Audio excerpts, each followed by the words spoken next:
Hey people, welcome to the Run Testers. So it's spring marathon season, and put your hand up if you've got a race lined up. Keep it up there if you're weighing up what kit you need. Now, getting your race day kit right can feel mission critical and a right mission at the same time. So in this video, I'm going to share all the bits and bobs that I'm planning to use when I take on the Adidas Manchester Marathon in a few weeks' time. Now that's from shoes and socks to belts and earbuds, watches. This is a definitive list of tried and tested and trusted gear that I take to help me get round the 26.2. So let's get into it.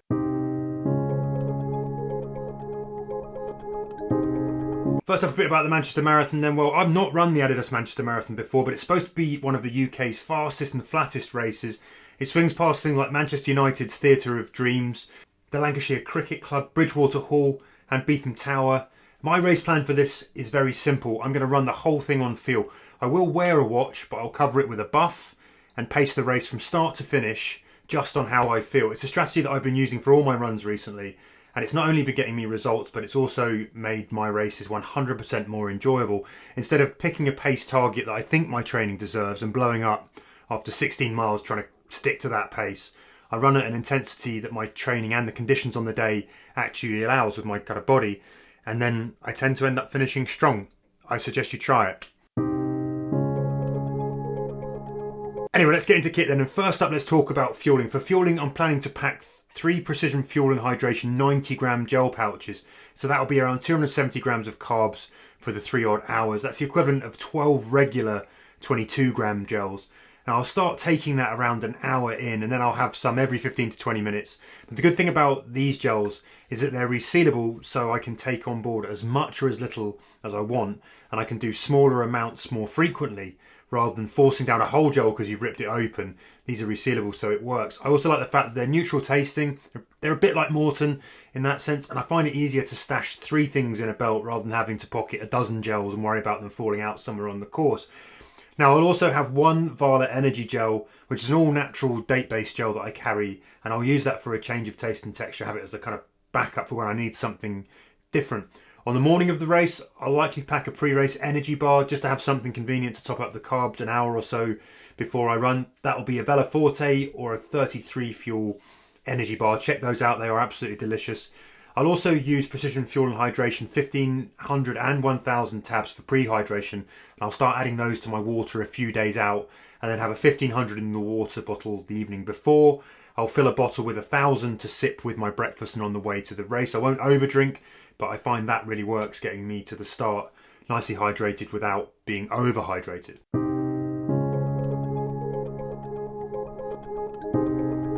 So let's get on to the kit for the day. Starting with the pre-race. Now I hate being cold and I get really mad Raynaud's, which is kind of fingers dying. So I'll head to the start with a jacket, maybe even some gloves.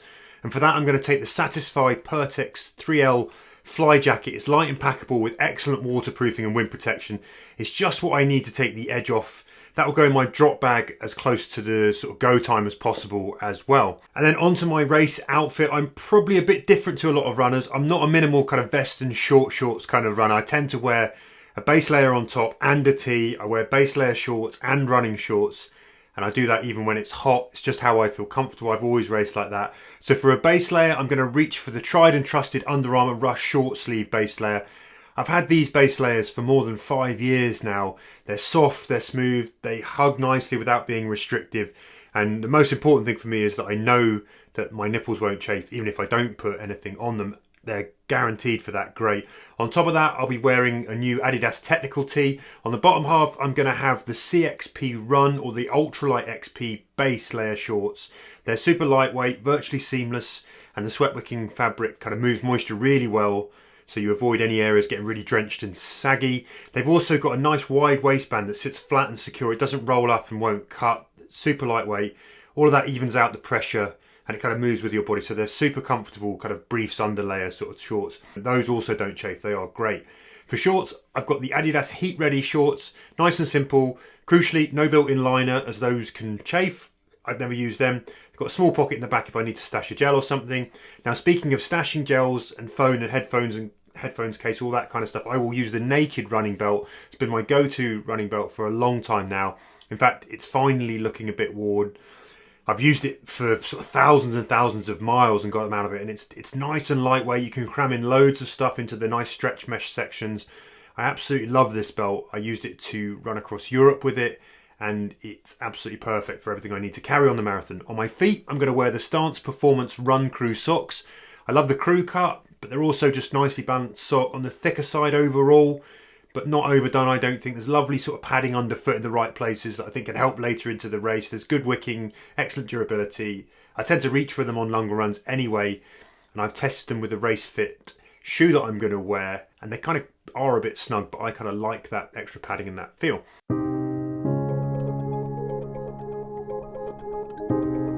Now, okay, so the biggie, what shoes will I choose to race in? I've thought long and hard about this, and I've left the decision really quite late. We're a couple of weeks out. I considered the Adidas Prime X2 Strung, the Adios Pro 3, the Nike Vaporfly 2, but the shoe that I'm going to lace up will be, drumroll, it's going to be the Asics Metaspeed Sky Paris. After my recent marathon test, which you can find a video on the channel, I think this shoe has everything that I want in a marathon shoe. It's light, punchy, propulsive, it feels good on the foot with that important kind of disappearing feel. I think it's got that lively, energetic ride that I want. One important note here, I am feeling like I've done a good training block, and I'm confident that I'm going to be able to hold good form for the whole 26.2. If you can't and you're not sure, then I'm not sure this shoe maybe has your back deeper into runs if your form goes a bit ragged.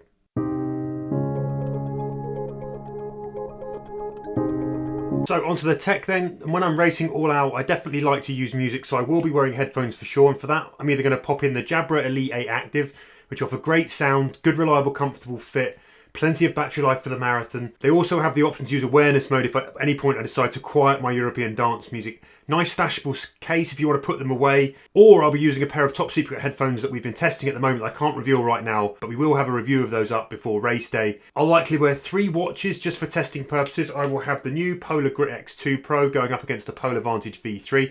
I'll also have the Garmin 4 and a 965 strapped to my running belt and paired to a chest strap to capture good heart rate data. I won't look at my heart rate as I run, but to ensure I'm getting that good post-run data, I'll use the Polar H10, the gold standard chest strap. If you're looking for a chest strap that brings accuracy, this is the one that I would recommend. That's what I'll be wearing.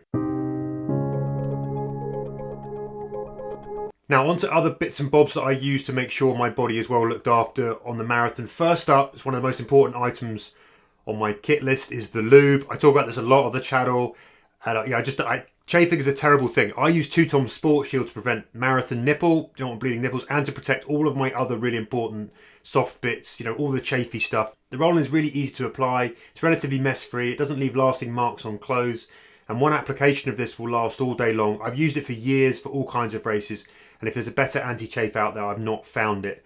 My little toes live too close to their neighbours as well and get a battering if I run for too long, too much time on feet. It's not necessarily a problem during marathons, mainly a problem during ultras, but I've started taking precautions on marathons too, so I'll pop some cider silicone gel cap toe protectors over my pesky pinkies, these little ones, to provide some protection from friction. It's not 100% foolproof, and you have to take care how you position the caps, because if they slip, they can just exacerbate the problem by putting something extra into the mix in between your toes. But so far I've used them, they seem to help. So if you're like me, you struggle with any kind of toe-on-toe aggression, I think these might be an idea to look at. And then finally, I've got my post-race drop bag.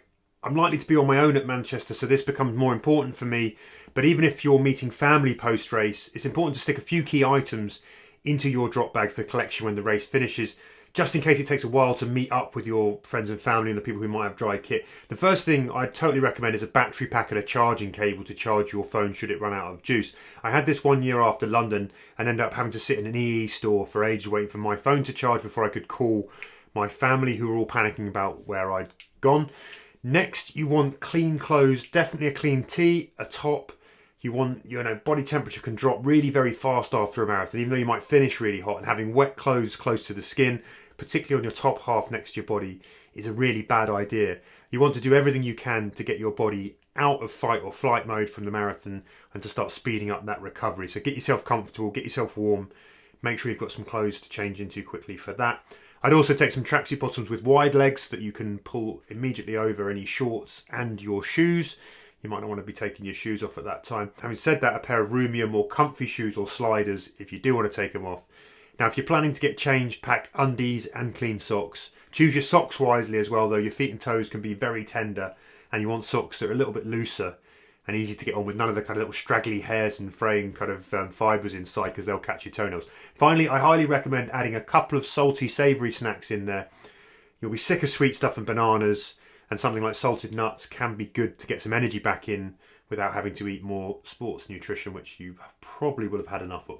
So there you have it. That's been my rapid run through of my Manchester Marathon race kit. It took me a long time to hone what works for me, and I hope it's given you one or two tips that you could try yourselves. I hope there's some gear in there that might work for you.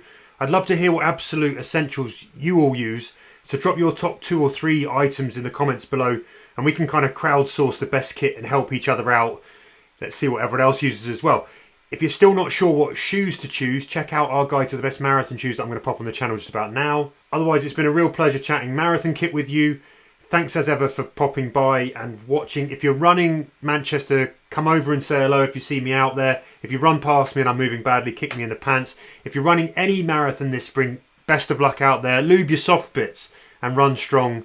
Happy marathon running, people. Go get it.